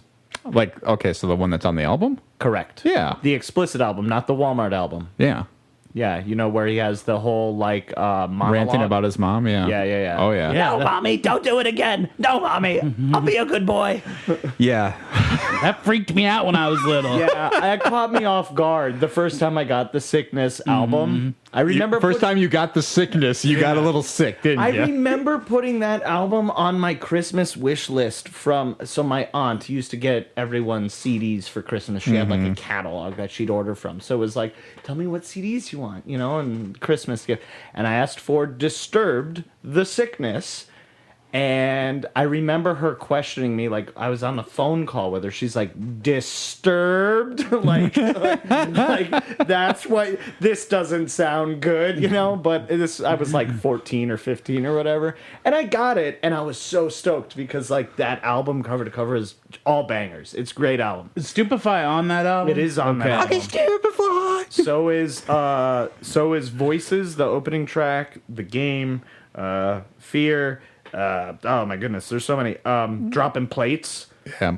I wore that album out. It's a Sloppy Boys The song. cover of Tears for Fears, Shout 2000 is on that album as well. I'm gonna have to check that out. But later. yeah, when I first heard the Down with the Sickness on that album, I remember it was like on my boombox blaring in my room, and I had to like literally go and stop it halfway through because I was like, "Oh my god, I don't know what's gonna happen. I don't want my dad barging down the door." Yeah, for sure. And it was disgusting cover art, if I recall, for that album. It's a guy in a straitjacket. Yeah. Is that what it in was? like a mental asylum. He kind of looked, though, disturbed. Yes. If you will, And it was like zoomed in real close. Yeah, I like felt. on his face. And Yeah. Yeah. Sinister looking. Yeah, very, very, like, kind of like JRPG villain, for sure. Do you think some of these bands would have sold more albums to kids like me if they just picked more chiller cover art?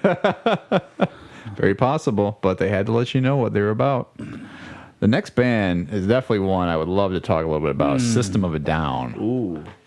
Very Christ. influential for our time. Like, like that was all like middle school. Everyone was listening to System of a Down. Yeah, and I feel like they just were huge. Like, I feel like the minute that they hit like main radios, and I'm kind of waiting for the newer generations to come back to System of a Down because of how like political and like progressive like some of their songs are.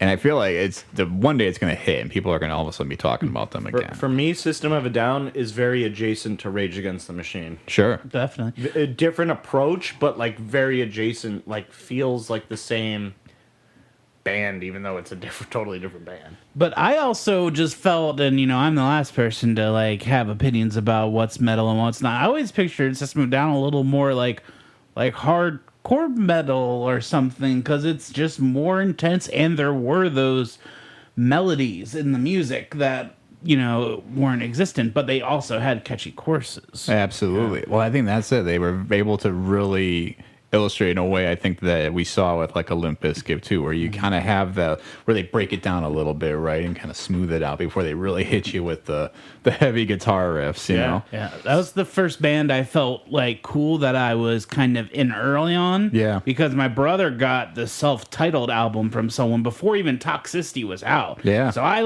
I was listening to Sugar like all the time before I even knew about Toxicity.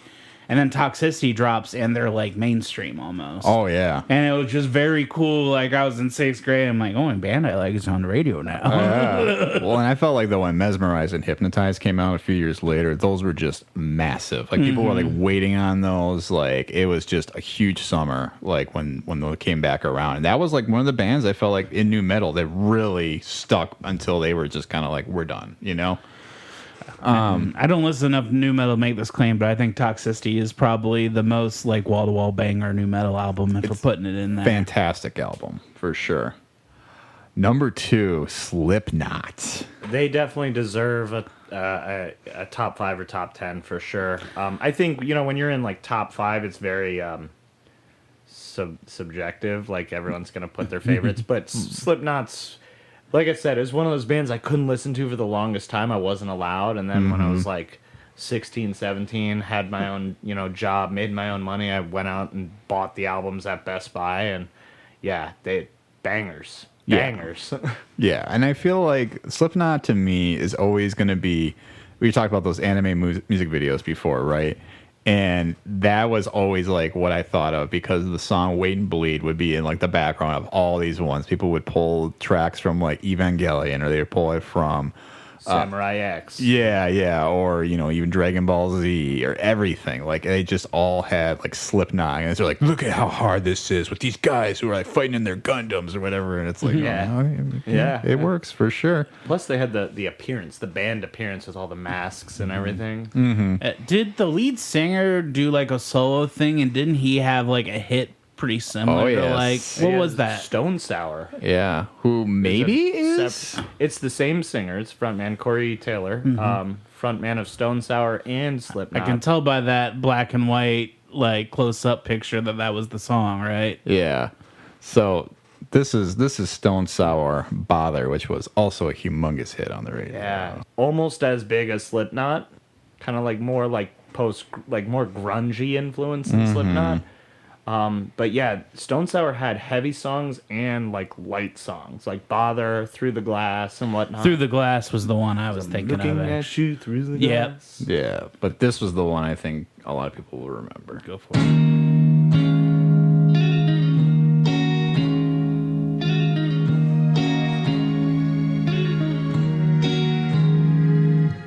Wish I was too dead to cry. Self-affliction. That sounds like an America song, Right? doesn't it? Yeah. It does. Masochist to which I cater. You don't need to bother. I don't need to breathe. So interesting thing about Corey Taylor is because he was so successful with 2 bands, and he now does a lot of like producing of music for newer bands and stuff. Apparently he got into like a feud with Machine Gun Kelly when Machine Gun Kelly was like trying to become a rock star and whatnot, and like Machine Gun Kelly like asked to like work with him, and like I don't know like what happened, but it ended with Machine Gun Kelly like talking smack publicly to Corey Taylor, and then like everybody else like was like, Machine Gun Kelly, you're an idiot. Like Corey Taylor is a boss. Like we've all known him for years, and like this guy's like a musician, and you're like a tool. So Yeah, that's not a name I've heard in a long time, and and it's almost like the most relieving feeling I've felt in a long time. Yeah. I haven't thought about Mr. Kelly in a long time, and I'm pretty happy about it. yeah, he also had beef with Eminem, and Eminem like roasted him. Oh yeah, I knew about that. I listened to that song, and it made me happy. Yeah, and it's just, it's like you can't hold a candle to some of this stuff, man. You can't hold a candle to Stone Sour. You can't hold a candle to Eminem. So the last band, and I think this is a rightful number 1. I'm going to just throw this out there. You can fight me, Josh. It's Linkin Park. I think Linkin Park deserves the number 1 spot. I do. I think they were the like widespread. Everyone loved Linkin Park. Everyone loved Linkin Park. My mom loved Linkin Park. I don't know why, but she freaking loved Linkin Park. Like Linkin Park brought people from any culture, any style of music. Like it brought rappers together with rockers. It brought people who like country music. It brought people all over. Like they knew how to write really good music throughout their careers. Like they started off probably at their most prominent of nu metal like style and got softer over time, but they were so good. And like, you know, everyone, you know, hurts from like Chad Bennington, you know, Yeah. passing, but like it's such an influential band, I think on our entire generation, like growing up. Yeah. And I think one of the things that, I mean, I remember just a lot of people owning that album. I had Meteora.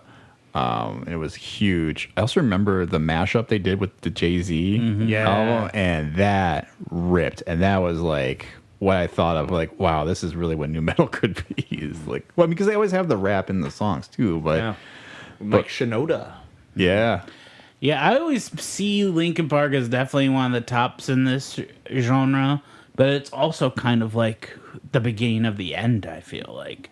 It's kind of like the last, like, big one, right? Yeah. At least for me. That was the last one that was getting, like, the huge radio play like these other bands were. Yeah, they weren't the first, but they were definitely like the pinnacle, the peak of the genre. Definitely. Hit it the biggest, and probably the biggest. I don't know, like, it's tough to say, like, because like, after I grew up and was going into college, I was definitely not listening to what was popular on the mainstream radio, but I feel like no band hit it as big, as widespread as Linkin Park. Right. Like, I don't think there's been a band since that's cultivated and gathered such a strong following like they did when they did it. Yeah. I mean, I will say, guys, even though it was the beginning of the end, in the end, it doesn't even matter. They still rock today. I guess. They tried so hard, and they got so far. Yes, they did. And I actually kind of want to use this as our transition point because for our coulda, woulda, shoulda, you know, one of the things I think about is the fact I didn't really get to see many of these bands. Like, I think of the list that we just went through, I don't know that I've seen anybody except for Rage Against the Machine.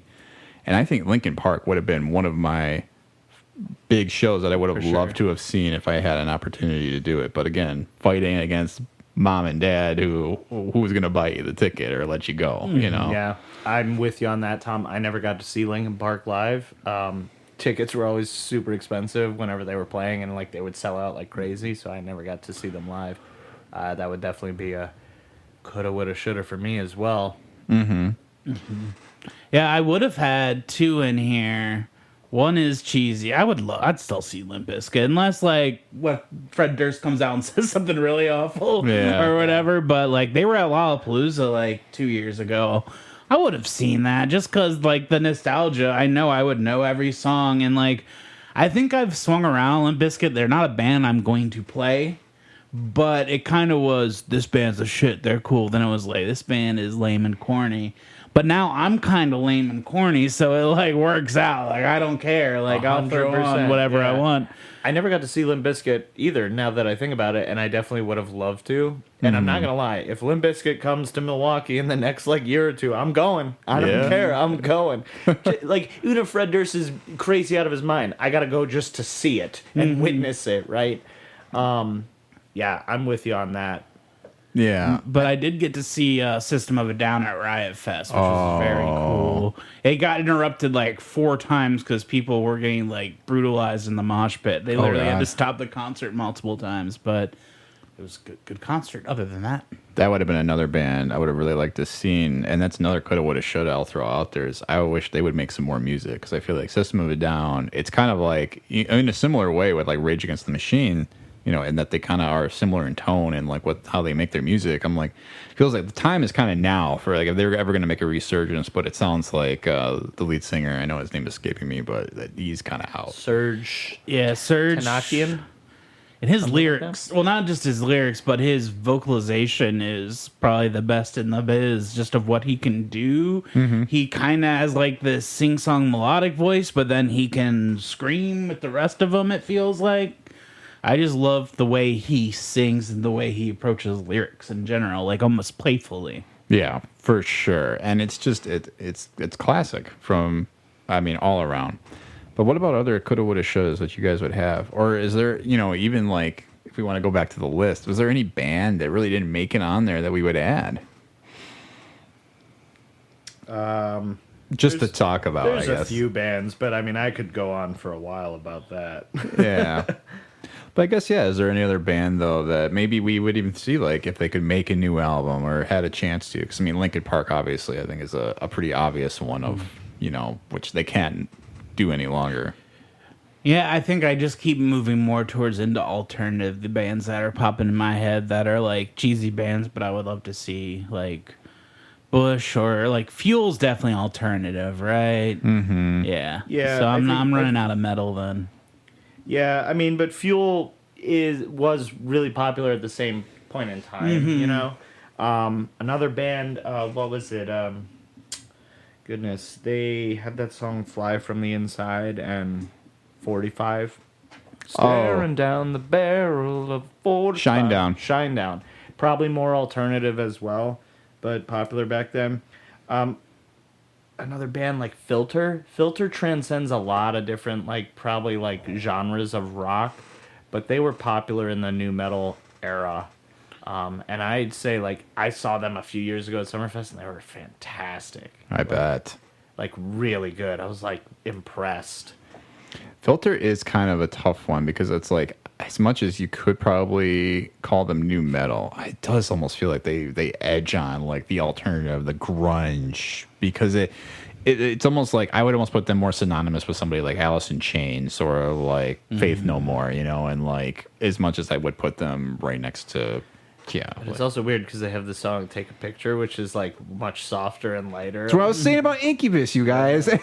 No, Incubus like is definitely that mix of like soft, but then they'll have the guitars come in like full distortion. So it's that blend you were talking about. Yeah. But then Yeah. Filter has Hey Man, Nice Shot, which is like, I mean, it hits, right? Yeah. Some other bands, Edema. I've talked about them a lot prior to the podcast. So the front man of Edema, when they came out with their first two albums, which were like the pinnacle of that band, is the brother of Jonathan, can't think of his last name, the front man of Korn and the front man of Edema are brothers. And Edema had multiple hit songs that were popular, very new metal-y.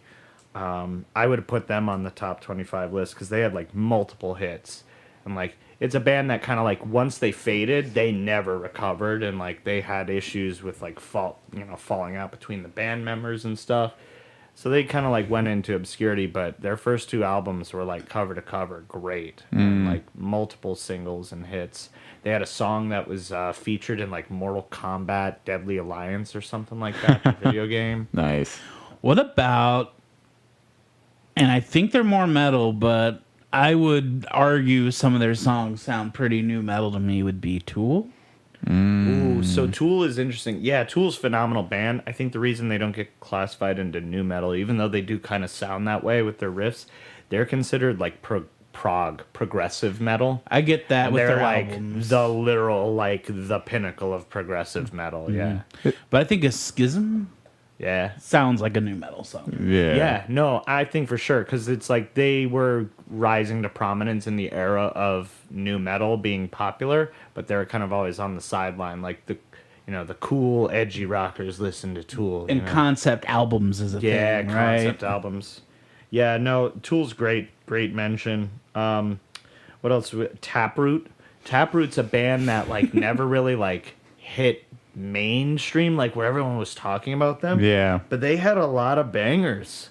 Like if you actually go and like listen to like you go search YouTube or Spotify and like the top 5 popular songs, you're gonna be like, I remember that one. I Yeah. remember that one. Well, that one slaps, you know? Yep. I knew yep. the name when you said it for sure. For sure, and we'll talk a little about Taproot. I don't want to show my hand, but there's a power ranking coming, and there might be a little Taproot in there. Rammstein, I don't know if it's new metal, but it was relevant in America when new metal was relevant. And to me, Du Hast is a new metal song. Fire Fry is a new metal song. I would actually. Haas has those melodies though with the guitar, like the solo-y.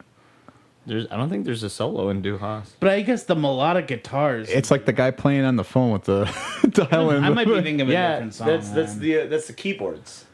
Keyboards in Du Hast. I think of a different song probably.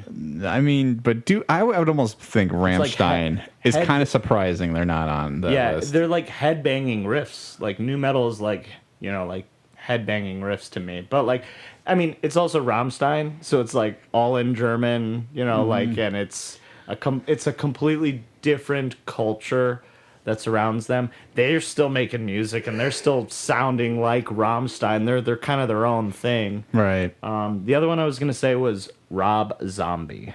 Rob Zombie, Mr. Zombie. which has had Dragula. quite the We could play a little sample from Dragula. Yeah. Ooh, do you want to do the original edit or the Matrix edit?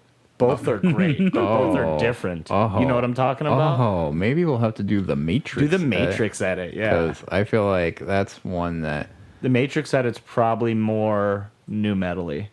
yeah, which I like doing that. But Rob Zombie's interesting because I don't know that I would have automatically put him in new metal. But again, it's sort of like, it makes sense. He has a lot of the right stuff, but it's just also weird and creepy. And like, but here's a sample of Dragula for you guys. The Matrix club scene edit, which this almost became, I think this edit became more popular than the original like album recorded version. Was that right? I feel like it was. Like, I could see it. and it's a very different sound for the same song. Yeah, here it is.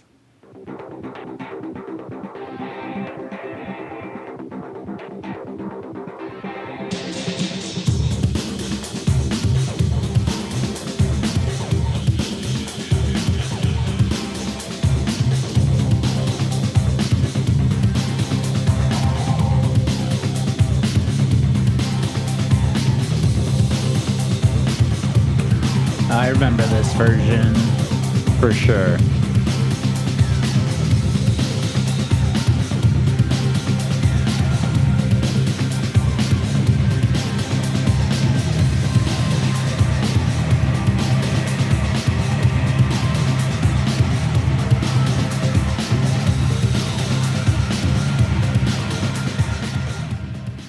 Yeah, that's a good one.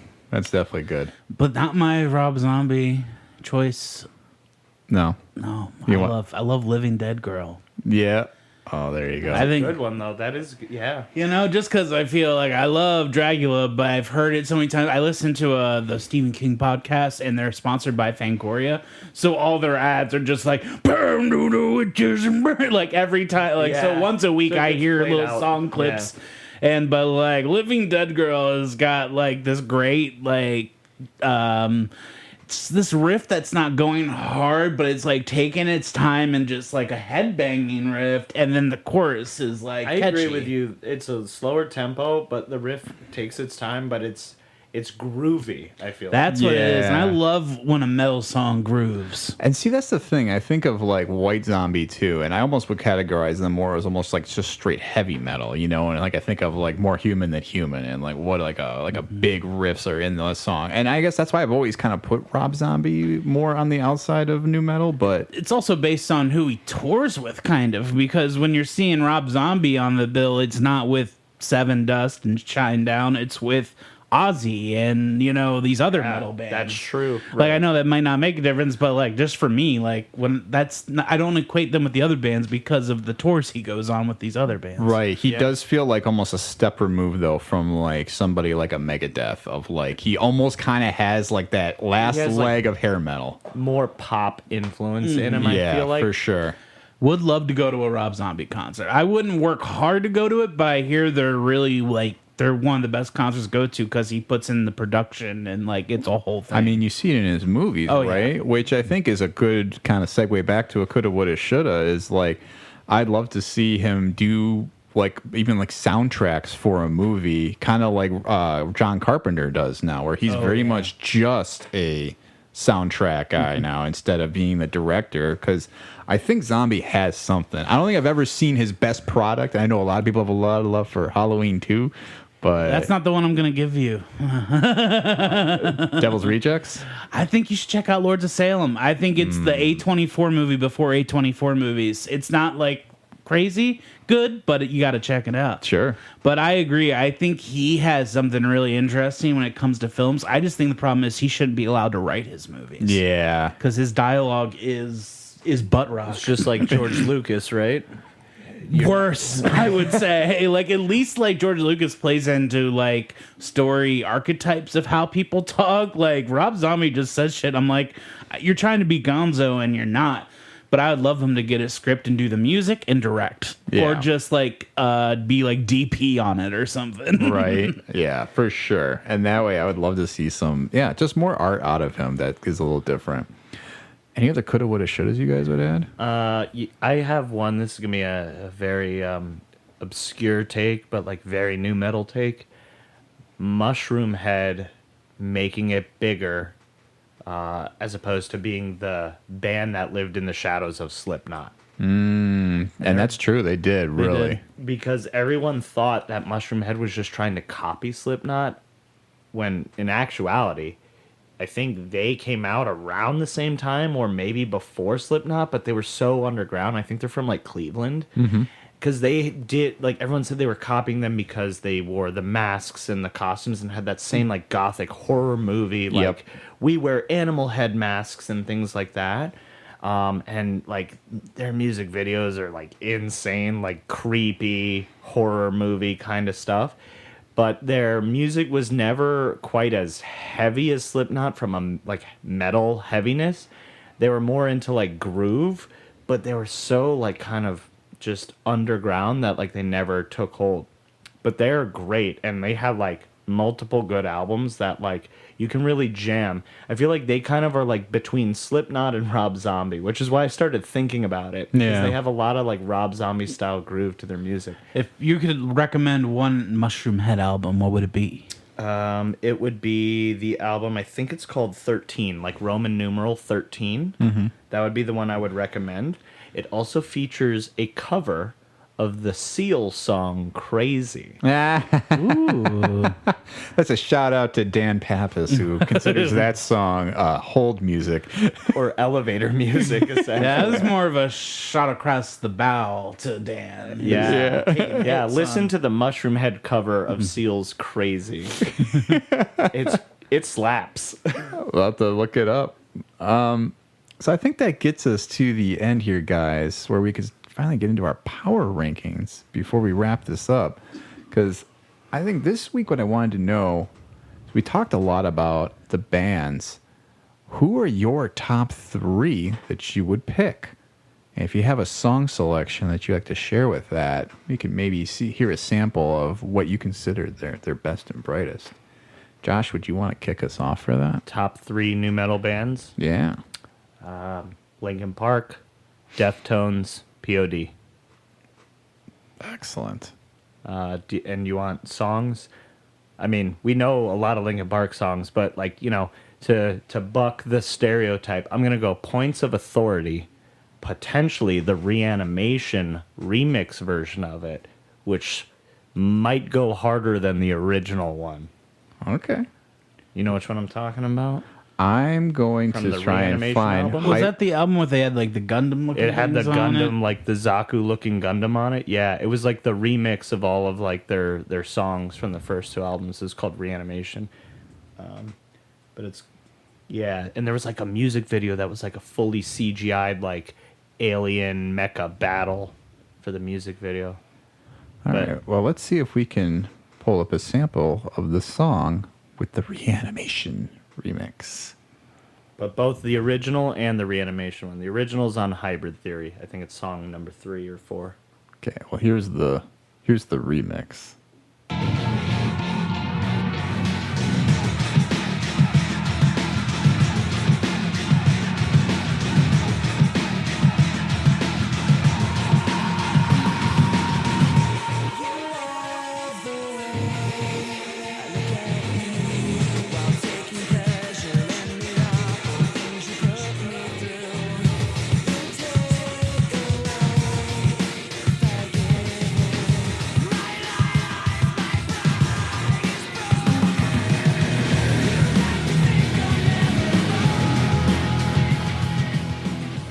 Slaps. Pretty slaps. good. Pretty good. So your top 3 again, it was Linkin Park. Deftones and POD. Excellent. Deftones, I mean, they're probably their biggest song they ever had was Change in the House of Flies. But I would go Be Quiet and Drive. Be Quiet and Drive.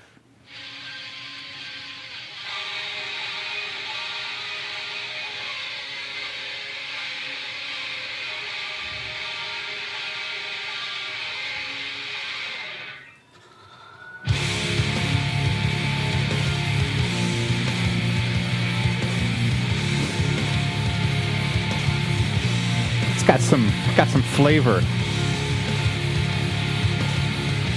And the vocals on this are real dreamy.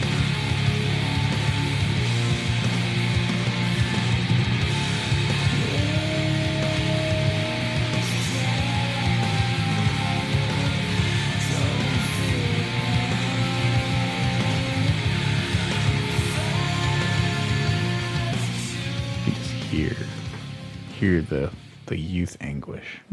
Yeah. And then third was POD. So many bangers. I mean, goodness. There's Youth of the Nation. It's hard. I can't not listen to this and not think it's too awesome. It's so badass.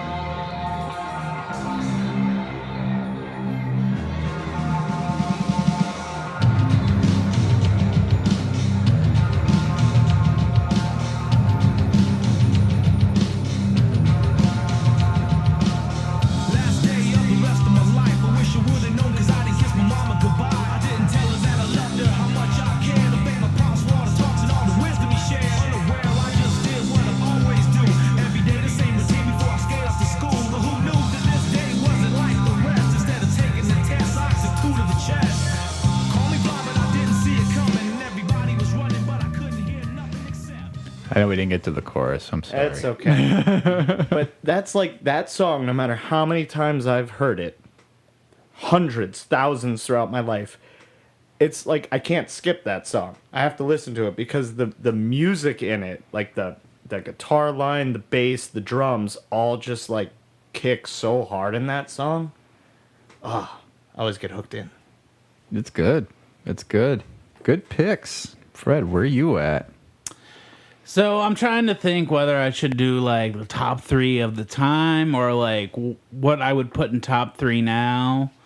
So I'm gonna do a mix. So for number 3, I'm gonna put the nostalgia choice, and I'm gonna say a little Biscuit, little Limp Bizkit. Yeah. And why don't you hit him with a little sample? I got you pulled up right there. This is from a little album called "The Chocolate Starfish and the Hot Dog Flavored Water." I love it. I will say, I don't think this is even the best CD. This is the one where they were the most famous. I think Significant Other is a better CD, I would say. I agree with you. What songs were on that one? Nookie? Rearranged is My Generation. I think so. That could have been this one, though. No, Generations from Significant Other.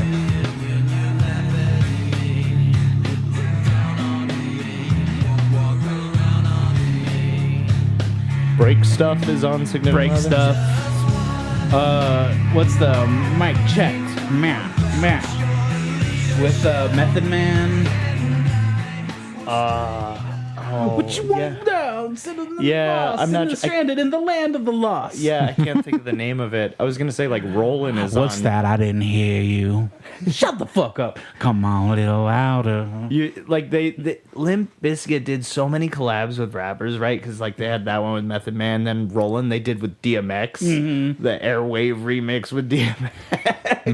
they did collabs with Snoop Dogg. Oh my goodness, Limp was all over the place. And then for this one, you don't really need to do a sound sample because I'm gonna just reiterate Linkin Park. I mean, I came and go for a while with Linkin Park because they are like crushingly sincere with their lyrics, and I think when you think about the loss of the lead singer, like I always feel bad. I don't want people to think I'm making fun of this. I think this is a positive thing about it. His lyrics sound like a kid who's being about to be grounded and he's yelling at his parents. Yeah. Like, if you listen to him, it's like this angsty yelling, you don't understand me, you don't know me. And in hindsight, that's a very sad thing, but also it is something that I think was speaking to all of us while we were listening to it, because it was the id, of Absolutely. young people. And I think there's a lot of respect to putting yourself out there and being this kind of big emotional pillar and being the id of this kind of music. And it can garner you some like laughs, like of being over sincere, but honestly, that's what made it so powerful. Yeah. Is because like a 5-year-old who's having a tantrum can listen to Linkin Park, or a 30-some-year-old can listen to it who's going through some shit, you know? Yeah. I completely agree with you. Couldn't have said it better. 100%. Yeah. So for number one, I'm going to go System of a Down, because that's the one for me that holds up still the most. Like I said, I think Toxicity is probably one of my top 10 albums. And I would be happy with just hearing the intro of Toxicity, the song.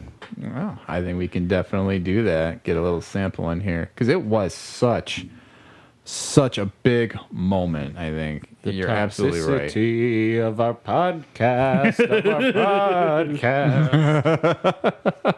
Which another Richard Cheese reference was him doing the song Chop Suey, and the name of his album was Tuxicity, like a tuxedo.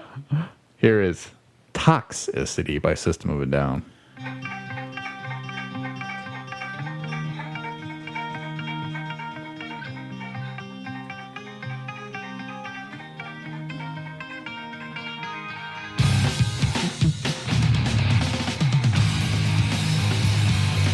I feel kind of stupid now. This is really great. But this wasn't the song I was thinking of. What are you thinking of? Chop Suey? Maybe. Is that the one with the, like, guitars in the beginning? Chop Suey's one where it's like, wake up, why'd you leave the keys on the table? Yeah, I was thinking of. Here you go, create another Fable. You wanted to. I did.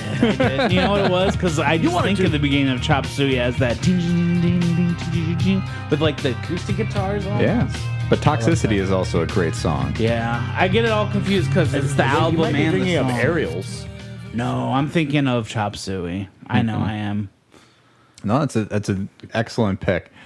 Yeah, I hate to be reiterative of two that we've heard already, but I think one, System of a Down, absolutely is so good. I've already kind of put them like that would be, if they ever got back together or toured near Milwaukee, I think I'm going to probably pull the trigger, go check them out. Hopefully, they can get their shit together and do it. Number two would definitely be Linkin Park. I think we talked at length about it, but it's definitely a band that I feel like new metal isn't new metal without Linkin Park. My third that I would throw on, I would actually say probably Disturbed would be my personal third. Oh, I thought you were going to say Taproot. Oh, yeah, what? I actually foreshadowed and then didn't consummate the foreshadowing? I called an audible here at the last minute because when we were talking about Disturbed, I really realized how much that album was just so much part of my DNA in high school. Sickness or Believe or 10,000 The Sickness was that was like transformative for me. I just remember that was like, I'm like, oh, I think I'm a metalhead. And it just definitely clicked for me at that point. I do want to give a special shout out to Taproot because there is one song that Poem. Oh, Poem. And the reason I remember Poem so fondly, if I were making a top 3 songs list, it would be on there. Because when I did get to Australia, I had a friend who made me an MP3 CD, and I had an MP3 player for the first time. I remember that song being on there, and I wore it out because I loved this song so much. And I'll play a little sample from it right now, but this would be about this. my number 4.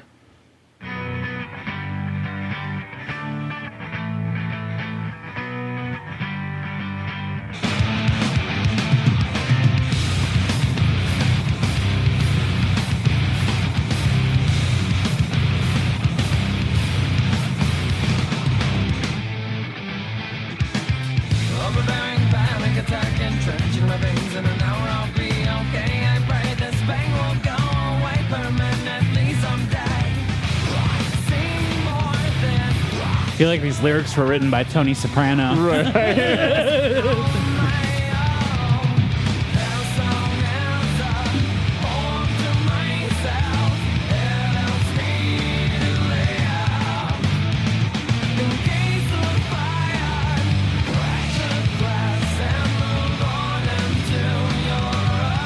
I feel like, first of all, that song slaps. So I'm fully with you on that, Tom. Yeah. As I called out Taproot earlier, I was like, that's a great band. They should be on that top 25 list.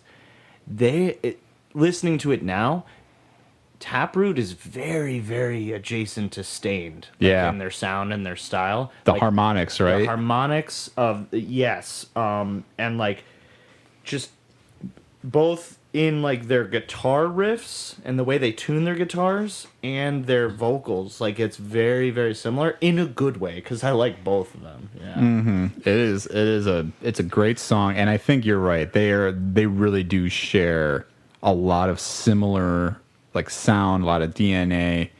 And I think that kind of is exemplary of a lot of what nu metal was, right?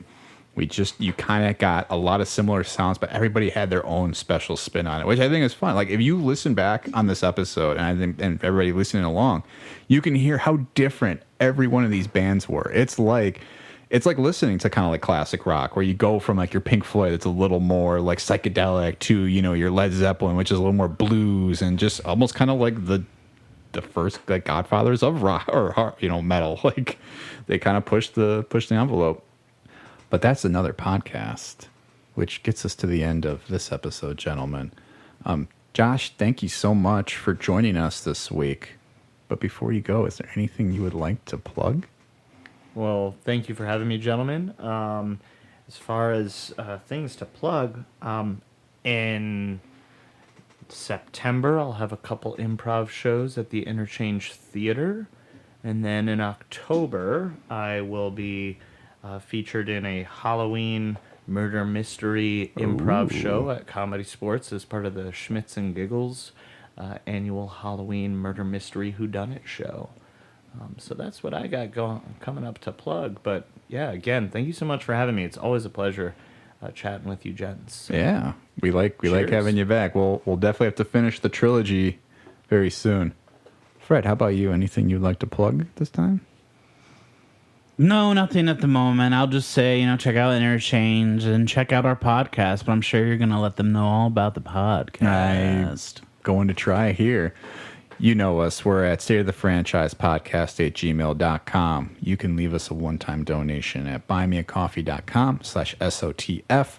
We are on Twitter, Instagram, Threads, Facebook, and YouTube. Believe it or not, we do have a YouTube channel where we are posting just our podcast episodes if you are looking for another platform to listen on.